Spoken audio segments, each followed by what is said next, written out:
There was a time in my life when I was a sprinter, and I loved being part of the track team at my school.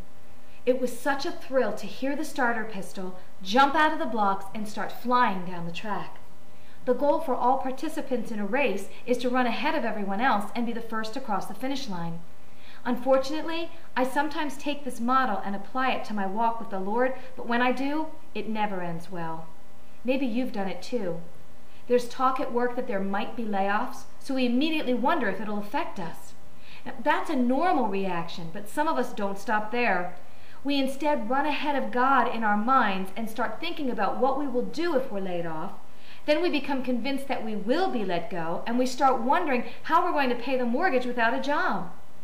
By the time we get home, we're ready to call local shelters to see if we can reserve a spot. Is this sounding familiar? Perhaps it has to do with our health. We have a cough that we can't seem to shake, and before we even call the doctor, we're sure we have lung cancer. We start worrying about the effect chemotherapy is going to have on our life, and then we start to wonder who is going to raise our children. As I was reading through the book of Exodus, I saw an example of the danger of running ahead of God. Pharaoh in Egypt spoke this to his people in Exodus 1, verses 9 and 10. "Look, the Israelites have become much too numerous for us. Come, we must deal shrewdly with them, or they will become even more numerous, and if war breaks out, we'll join our enemies, fight against us, and leave the country."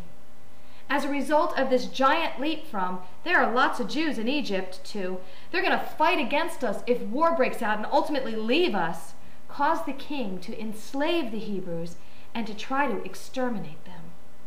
We need to be careful not to run ahead of God in our minds or our actions, because there's no grace in what might happen, only in what is happening.